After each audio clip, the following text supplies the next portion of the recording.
Good morning बच्चों, कैसे हैं आप सब। आज मैं आपको क्लास 12 ठीक है फ्रेश टॉपिक स्टार्ट करूंगा, फ्रेश क्लास स्टार्ट करूंगा। इनफैक्ट क्लास 12 स्टार्ट करूंगा। Class 12 and class 11। क्लास 11 में क्या होता है, वहाँ पे हम जो है क्लासिकल फिजिक्स पढ़ते हैं। ठीक है, क्लास 11 में हम क्लासिकल फिजिक्स पढ़ते हैं। क्लास 12 में जो है क्वांटम फिजिक्स पढ़ते हैं। क्वांटम फिजिक्स, तो ये सारी चीज़ें जो हमने अभी यहाँ लिखा हुआ है इलेक्ट्रोस्टैट्स, ये सब क्वांटम फिजिक्स में आता है। ठीक है, अब बात आती है क्लासिकल फिजिक्स और क्वांटम फिजिक्स होता क्या है। ठीक है, तो मैं आपको 2 लाइन बताना चाहता हूँ इसमें। क्लासिकल फिजिक्स में क्या होता है, जो भी काम आप करते हो वो लार्ज स्केल पे होता है। ठीक है, लार्ज स्केल पे होता है, मीन्स वहाँ पे कोई भी इवेंट आप कर रहे हो, जैसे आपको याद होगा आप मोशन पढ़ते थे, काइनेमैटिक्स पढ़ते थे, न्यूटन्स लॉज ऑफ मोशन पढ़ते थे। ब्लॉक का मोशन आप देख रहे हो, ठीक है, ब्लॉक स्लाइड कर रहा है, फॉल हो रहा है, कई सारी चीज़ें आप वहाँ पे पढ़ते थे। तो वहाँ पे जो है आप वो चीज़ फील कर सकते थे, देखते भी थे फिजिकली, उसको विजुलाइज कर सकते थे। यहाँ पे ऐसा नहीं है। यहाँ पे क्या है, जो क्वांटम फिजिक्स है यहाँ पे स्मॉल स्केल पे होता है। यहाँ पे आप फील नहीं कर सकते। फील नहीं कर सकते मीन्स फिजिकली उसको ऑब्जर्व नहीं कर सकते, टच नहीं कर सकते, जो कि क्लासिकल फिजिक्स में होता है। तो आई थिंक आपको बेसिक डिफरेंस पता लग गया होगा कि क्वांटम फिजिक्स और क्लासिकल फिजिक्स में क्या डिफरेंस है। तो ये जो टॉपिक है क्वांटम फिजिक्स में है। ठीक है, अब मैं बात करता हूँ एनसीईआरटी के अकॉर्डिंग। तो एनसीईआरटी के अकॉर्डिंग जो दोनों में, चाहे क्लास 11 हो या क्लास 12 है, दोनों में जो फर्स्ट वॉल्यूम है, फर्स्ट वॉल्यूम, ठीक है, ये फर्स्ट वॉल्यूम का टॉपिक है। फर्स्ट वॉल्यूम जो है बिल्कुल एक दूसरे से लिंक्ड है। ठीक है, फॉरवर्ड है, मीन्स एक चैप्टर आपको पहला करोगे तभी आपको दूसरा समझ में आएगा, फिर तीसरा समझ में आएगा, इस तरह से है, सारे लिंक्ड हैं बहुत अच्छे से। तो ये दोनों में है, ये क्लास 11 में हो या क्लास 12 में, फर्स्ट वॉल्यूम दोनों का ही बहुत अच्छे से वेल डिफाइंड एंड लिंक्ड है। दूसरा आप कैसे भी पढ़ सकते हो, मॉडर्न पहले पढ़ सकते हो, ऑप्टिक्स बाद पढ़ सकते हो, वहाँ भी आप थर्मोडाइनमिक्स पहले पढ़ सकते हो, प्रॉपर्टी ऑफ मैटर, जो भी आपको SHM वेव और मोशन, वो सब आप कभी भी पढ़ सकते हो, वो समझ में आ जाएगा। लेकिन जो फर्स्ट वॉल्यूम है उसको बिल्कुल लिंक में आपको पढ़ना होता है। यहाँ भी बिल्कुल लिंक में ही है। ठीक है, यहाँ भी जैसे कि हम आपको यहाँ पे लिखे हुए हैं इलेक्ट्रोस्टैट्स, पहला यूनिट जो है वो इलेक्ट्रोस्टैट्स है। तो ये बहुत इंपॉर्टेंट है। सबसे पहली चीज़ बहुत इंपॉर्टेंट है 2 पॉइंट ऑफ व्यू से। एक, अगर आप बोर्ड का एग्ज़ाम देने जा रहे हैं तो बोर्ड पॉइंट ऑफ व्यू से। दूसरा, अगर आप कॉम्पिटिशन देने जा रहे हैं तो उसके भी पॉइंट ऑफ व्यू से बहुत इंपॉर्टेंट है। बोर्ड में कैसे इंपॉर्टेंट है, अगर मैं CBSE बोर्ड की बात करूं तो यहाँ पे आउट ऑफ 17 मार्क्स का क्वेश्चन आता है बोर्ड में इलेक्ट्रोस्टैट से। ठीक है, तो इम्पॉर्टेंट है, 17 मार्क्स का क्वेश्चन अकेले आता है इलेक्ट्रोस्टैट से बोर्ड में, आउट ऑफ 70। और अगर हम कंपटीशन में बात करें तो IIT JEE मेंस में 2 to 3 क्वेश्चंस आ जाते हैं, इनफैक्ट 4 भी आ सकते हैं। ठीक है, और अगर हम बात करें आपका एडवांस में तो 2 क्वेश्चंस एडवांस में आते हैं JEE एडवांस में। और नीट की बात करें तो 3 to 4 क्वेश्चन इलेक्ट्रोस्टैट से आते हैं, दैट मीन्स 16 मार्क्स का क्वेश्चन। तो अगर हम क्वेश्चन वाइज भी देखें, मार्क्स वाइज भी देखें, तो ये टॉपिक बहुत इंपॉर्टेंट है और बहुत बेसिक टॉपिक है, जो आगे आने वाले चैप्टर्स का बेस बनाएगा, फंडामेंटल। ठीक है, क्लियर कर देगा सबका, आगे आने वाले चैप्टर का सबका बेस बनाएगा, इसलिए बहुत ज़्यादा इंपॉर्टेंट टॉपिक है। ठीक है, तो इसको हम थॉरली पढ़ेंगे 1 by 1 करके। मैं आपको बता दूँ, जितने भी लेक्चर हम बना रहे हैं यहाँ पे, तो उन सब में स्टार्टिंग हमारा NCERT से होगा। बिल्कुल बेसिक सारी चीज़ें हम क्लियर करेंगे पहले, बेसिक से, उसके बाद फिर आपको एडवांस में ले जाएंगे। ठीक है, मीन्स बेसिक बोर्ड से ले करके और JEE एडवांस तक का यहाँ पे हम कवर करेंगे। ठीक है, जब आप देखेंगे यहाँ पे 1 by 1 करके सारे लेक्चर, तो आपको वहाँ पे फील होगा कि हम जो न्यूमेरिकल और जो कॉन्सेप्ट है वो सारे एडवांस तक के कवर करेंगे। तो इसमें कुछ भी कॉन्सेप्ट छूटने वाला नहीं है। क्लियर है, तो आप इसको अच्छे से थॉरली देखें और फॉलो करें।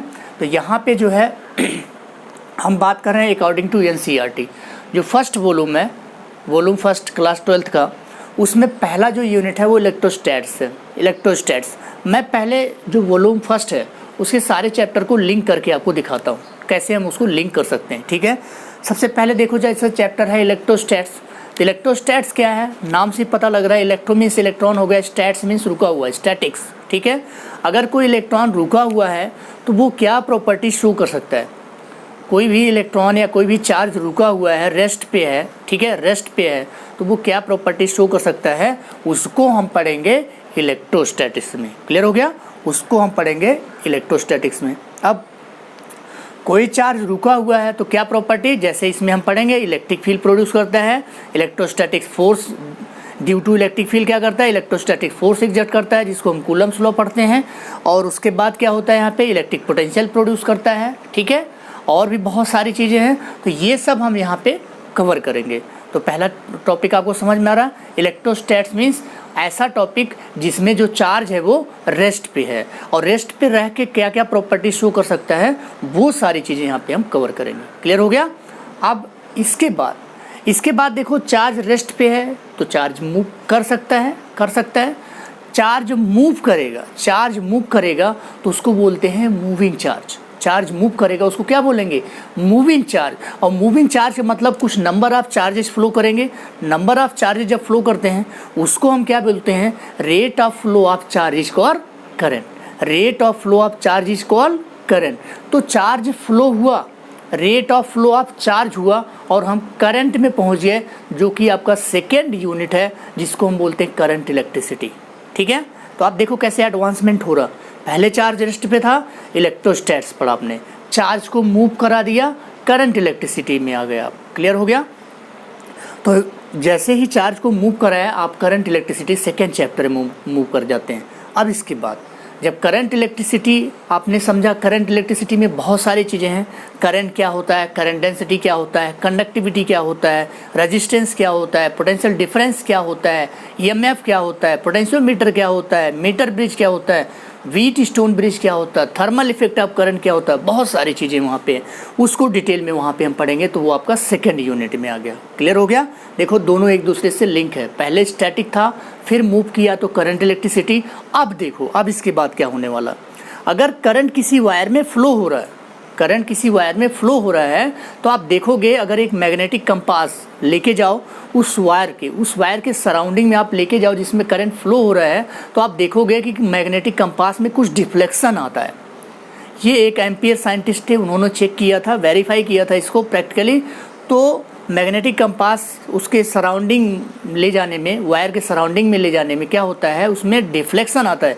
इसका मतलब क्या होता है, डिफ्लेक्शन ये बताता है कि वायर के सराउंडिंग में मैग्नेटिक फील्ड प्रेजेंट है, तभी वो डिफ्लेक्शन बताएगा। क्लियर हो गया। जैसे गैल्वेनोमीटर है, अगर उसमें करंट आएगा तो डिफ्लेक्शन बताएगा, मतलब वो करंट का इंडिकेटर है, करंट बताता है कि करंट प्रेजेंट है। और मैग्नेटिक कंपास क्या होता है, वो मैग्नेटिक फील्ड का इंडिकेटर है, वो मैग्नेटिक फील्ड को बताता है। क्लियर हो गया। मैग्नेटिक फील्ड को क्या बताएगा, मैग्नेटिक कंपास। और जब किसी वायर में हम करंट फ्लो कराए तो उसके सराउंडिंग में क्या होता है, मैग्नेटिक फील्ड प्रोड्यूस होता है। ये एम्पियर ने बताया था, ये मूविंग इफेक्ट ऑफ करंट है। क्या है ये, मूविंग इफेक्ट ऑफ करंट है। और फिर आप मूव कर गए किस चैप्टर में, थर्ड यूनिट में मूव कर गए, दैट इज कॉल्ड मैग्नेटिक्स। ठीक है, मैग्नेटिक्स एंड मैग्नेटिज्म उसको बोलते हैं। तो आप मूविंग इफेक्ट ऑफ करंट पे मूव कर गए, दैट इज मैग्नेटिज्म। क्लियर हो गया। तो आप थर्ड यूनिट में आ गए मैग्नेटिज्म में। देखो यहाँ तक चीज़ें एकदम बिल्कुल फॉरवर्ड चली हैं कि इलेक्ट्रिक चार्ज, इलेक्ट्रिक फील्ड से क्या आया, मैग्नेटिक फील्ड आ गया। इलेक्ट्रिक फील्ड से क्या आ गया, मैग्नेटिक फील्ड। इलेक्ट्रिक फील्ड कैसे था, स्टैटिक चार्ज था, इलेक्ट्रिक फील्ड मूव कराया, उससे मैग्नेटिक फील्ड आ गया। मैग्नेटिक फील्ड आ गया इलेक्ट्रिक फील्ड से। अब यहाँ तक चीज़ें सारी फॉरवर्ड चली हैं। मैग्नेटिक फील्ड में बहुत सारी चीज़ें पढ़ते हैं, किसी वायर की वजह से क्या होगा, किसी सर्कुलर लूप की वजह से क्या होगा, सीट की वजह से क्या होगा, सिलेंडर की वजह से क्या होगा, बहुत सारे इसमें डिफरेंट एलिमेंट्स लेंगे, जिसकी करंट एलिमेंट्स लेंगे, जिसकी वजह से हम मैग्नेटिक फील्ड फाइल करते हैं। उसके बाद कोई चार्ज अगर मैग्नेटिक फील्ड में मूव करता है, उसके ऊपर फोर्स कितना लगता है, ठीक है, वो सारी चीज़ें। रेक्टेंगुलर लूप क्या होता है, सोलेनॉइड क्या होता है, मैग्नेट्रॉन क्या होता है, ठीक है, साइक्लोट्रॉन क्या होता है, ये सारी डिवाइसेज यहाँ पे हम डिटेल में पढ़ते हैं। फिर प्रॉपर्टीज ऑफ मैग्नेटिक मटेरियल पढ़ते हैं, जिसमें मैग्नेटिक ससेप्टिबिलिटी, बहुत सारी चीज़ें, BH का, हिस्टैरिसीस का जिसको बोलते हैं, ये सारी चीज़ें यहाँ पे हम डिटेल में पढ़ते हैं। पैरामैग्नेटिक, फेरोमैग्नेटिक एंड डायमैग्नेटिक, तो उसको भी हम डिटेल में एक्सप्लेन करेंगे। तो ये हमारा मैग्नेटिज्म में कवर होता है। तो ये देखो हमारा थर्ड यूनिट चल रहा। इसके बाद क्या आता है, इसके बाद अब ये हुआ कि ये सारी चीज़ें फॉरवर्ड चली हैं, इलेक्ट्रिक फील्ड से मैग्नेटिक फील्ड। किसी ने ऐसा उसका उल्टा सोचा कि अगर इलेक्ट्रिक फील्ड से मैग्नेटिक फील्ड आ सकती है तो मैग्नेटिक फील्ड से इलेक्ट्रिक फील्ड क्यों नहीं आ सकती। लेकिन बहुत कम लोग उल्टा सोचते हैं। जैसे अगर एक सन, कभी फादर का सन था, मीन्स बेटा था, एक बेटा किसी पिता का बेटा होगा तो वो भी कभी पिता बनेगा, उल्टा हुआ मीन्स बेटा भी कभी पिता बनेगा। समझ में आ रहा? सेम सिचुएशन है। अगर एक इलेक्ट्रिक फील्ड मैग्नेटिक फील्ड को प्रोड्यूस किया तो मैग्नेटिक फील्ड भी कभी इलेक्ट्रिक फील्ड को प्रोड्यूस करेगा। सेम सिचुएशन है। ये थिंकिंग जो है एक ग्रेट साइंटिस्ट थे माइकल फैराडे, उन्होंने सोचा कि अगर इलेक्ट्रिक फील्ड से मैग्नेटिक फील्ड प्रोड्यूस हो सकता है तो मैग्नेटिक फील्ड से इलेक्ट्रिक फील्ड प्रोड्यूस क्यों नहीं हो सकता। ठीक है। और उन्होंने एक बहुत ही ग्रेट एक्सपेरिमेंट, हम बोल सकते हैं बहुत ही ग्रेट एक्सपेरिमेंट उन्होंने इन्वेंट किया और उसका नाम था इलेक्ट्रोमैग्नेटिक इंडक्शन। और वो ग्रेट साइंटिस्ट का नाम था Faraday law of electromagnetic induction, Faraday. ठीक है, माइकल फैराडे। उन्होंने बताया कि हम मैग्नेटिक फील्ड से इलेक्ट्रिक फील्ड कैसे प्रोड्यूस कर सकते हैं। दूसरी चीज़, जब उन्होंने ये फील्ड प्रोड्यूस किया, पहले बात तो उन्होंने ये एक्सपेरिमेंट 9 ईयर तक किया। बहुत लंबा एक्सपेरिमेंट, इतना लंबा एक्सपेरिमेंट बहुत कम लोग, पेशेंस चाहिए इसके लिए। ठीक है, तो 9 ईयर तक इन्होंने एक्सपेरिमेंट किया और उसके बाद परेशान हो गए, फ्रस्ट्रेट हो गए, तब भी उनको कुछ नहीं दिखा। गुस्से में आए और उन्होंने पूरा अपैरेटस ऐसे थ्रो कर दिया। जैसे उन्होंने थ्रो किया तो उन्होंने देखा कि जो गैल्वेनोमीटर उन्होंने सेटअप में लगाया हुआ था, उस गैल्वेनोमीटर में फटाक से डिफ्लेक्शन आ जाता है। फटाक से डिफ्लेक्शन आने का मतलब हो गया कि करंट आ गई वहाँ पे। वही चीज़ तो वो 9 साल से कर रहे थे, जो कि विदिन सेकेंड उनको पता लग गई। अब उनका दिमाग ख़राब हुआ, ये क्या हो गया। ठीक है, उनका दिमाग ख़राब हो गया, ये क्या हो गया। 9 साल से हम यही कर रहे हैं, अभी तक नहीं पता लगा, और ये विदिन सेकेंड पता लग गया। फिर उन्होंने वही प्रोसेस रिपीट किया, फिर वही चीज़ देखा। अब उनका तो प्रूफ हो गया, इवेंट जो करना चाहते थे प्रूफ हो गया। उन्होंने रिसर्च में निकाला कि हमने मैग्नेटिक फील्ड से इलेक्ट्रिक करंट को प्रोड्यूस कर दिया। अब बहुत सारे साइंटिस्ट थे उस टाइम में, बहुत सारे, क्या होता है सब में जीलियस होता है, ज्वेलसी होता है सब में। तो उन्होंने सबने सोचा कि ये कैसे उन्होंने प्रोड्यूस कर दिया, है तो इम्पॉसिबल चीज़ थी, इम्पॉसिबल थी, कैसे हो गया। फिर सब सारे लोग जाके उनका एक्सपेरिमेंट देखे तो उन्होंने देखा कि जो करंट जो प्रोड्यूस हुई थी वो करंट अमाउंट में बहुत कम थी, बहुत वीक करंट थी। तब उन्होंने सोचा कि जो है ये तुम्हारी वीक करंट क्या करेगी। किसी साइंटिस्ट ने उनसे क्वेश्चन किया कि ये तुम्हारी करंट इतनी वीक है, ठीक है, इतनी वीक है, किस काम आएगी, तो बेकार है, तुम्हारा एक्सपेरिमेंट तो बेकार हो गया। कहने वाले बहुत सारे लोग होते हैं। तब उनके दिमाग में आया, उन्होंने ऐसा रिप्लाई दिया, साइंटिस्ट क्या पूरा साइंटिस्ट ग्रुप ही क्लोज हो गया, मीन्स चुप हो गया सारे। ठीक है, सारे लोग चुप हो गए। उन्होंने उनका आंसर रिप्लाई देखो, उन्होंने कहा, उनका रिप्लाई था कि अगर कोई बच्चा, छोटा सा बच्चा जो जन्म लेता है, ठीक है, जब जन्म लेता है तो वो बहुत छोटा होता है, उसको कुछ नहीं पता होता है, दुनिया के बारे में, सोसाइटी के बारे में कुछ नहीं पता होता है। अगर उसको कुछ नहीं पता है, सोसाइटी को कुछ दे नहीं सकता है, तो क्या करें, उसको हम फेंक दें, यूजलेस है। सब लोग चुप। भाई बच्चे को क्या किया जाता है, परवरिश किया जाता है, उसको पाला जाता है, धीरे धीरे करके वो बड़ा होता है। जब बड़ा होता है, एजुकेट होता है, उसके बाद जाके सोसाइटी को कुछ देने लायक होता है। ठीक है, सारे लोग चुप हो गए। आंसर सही था। उनकी करंट तो अभी बच्चा है, करंट उनकी बच्चा बिल्कुल स्टार्टिंग फेज में है। अब बताएगी वो करंट क्या क्या कर सकती है। क्लियर हो गया, अब बताएगी, अभी तो वो स्टार्टिंग फेज में है। और आप सोचो, अगर Faraday law of electromagnetic induction नहीं होता तो जो आप ये फैन देख रहे हो, कितनी सारी इवेंट्स हैं, कितने सारे इंडक्शन मोटर, कितने मोटर, ये सब जितने सारी चीज़ें आप देख रहे हो, मैग्नेटिक फर्नेस, ठीक है, मैग्नेटिक ब्रेक्स, इलेक्ट्रोमैग्नेटिक ब्रेक्स, बहुत सारी चीज़ें हैं, ये सब कहाँ से आती, तो सब कुछ फैराडे की देन है। ठीक है, वहीं से स्टार्ट हुई और फिर एक के बाद एक एक्सपेरिमेंट, उसके बाद बड़े बड़े एक्सपेरिमेंट आने शुरू हो गए।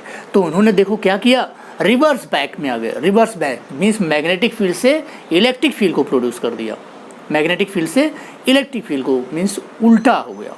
अब यहाँ पे जब उन्होंने मैग्नेटिक फील्ड से इलेक्ट्रिक फील्ड को प्रोड्यूस किया तो यहाँ पे क्या हो गया, टॉपिक आ गया इलेक्ट्रोमैग्नेटिक इंडक्शन। तो सोचो आप 4th यूनिट में एंटर कर गए, 4th यूनिट में इलेक्ट्रोमैग्नेटिक इंडक्शन।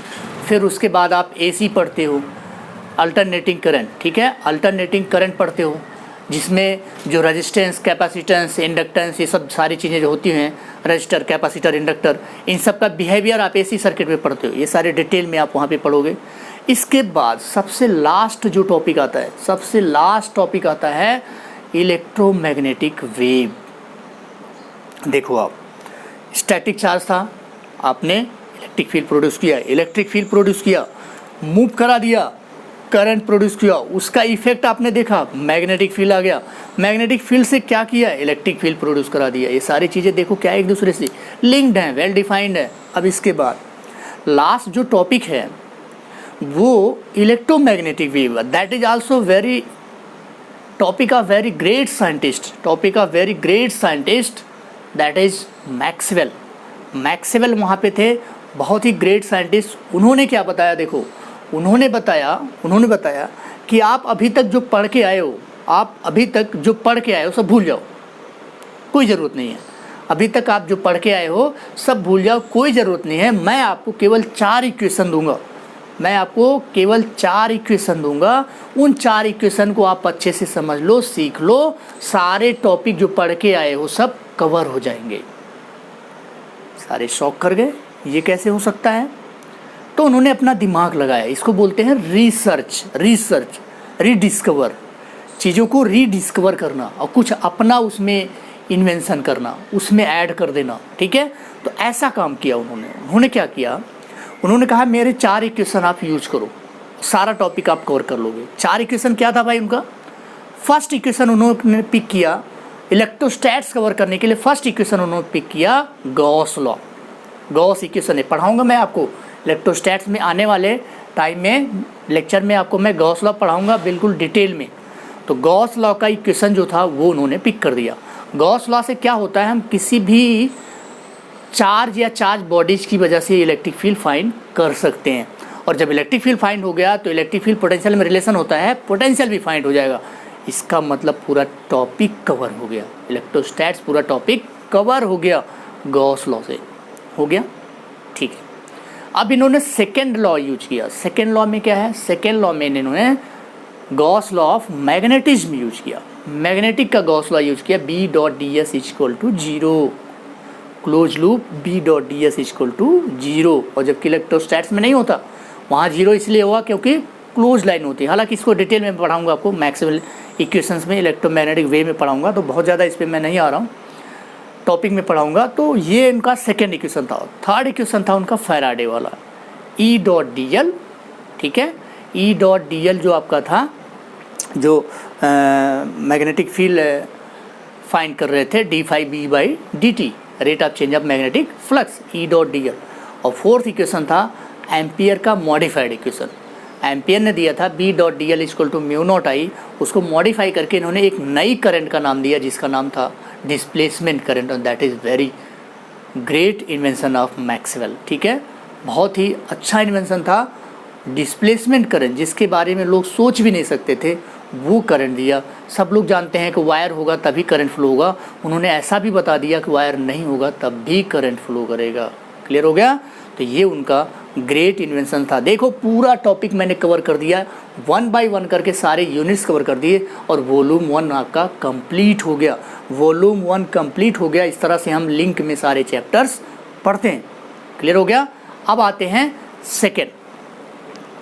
सेकेंड वॉल्यूम में हमारा ऑप्टिक्स होता है, ज्योमेट्रिकल ऑप्टिक्स, वेव ऑप्टिक्स, फिर आता है ड्यूअल नेचर ऑफ लाइट, फिर आता है फोटो इलेक्ट्रिक इफेक्ट, फिर आता है एटॉमिक फिजिक्स, फिर न्यूक्लियर फिजिक्स, फिर semiconductor devices and circuits, and इसके बाद आता है आपका कम्युनिकेशन सिस्टम।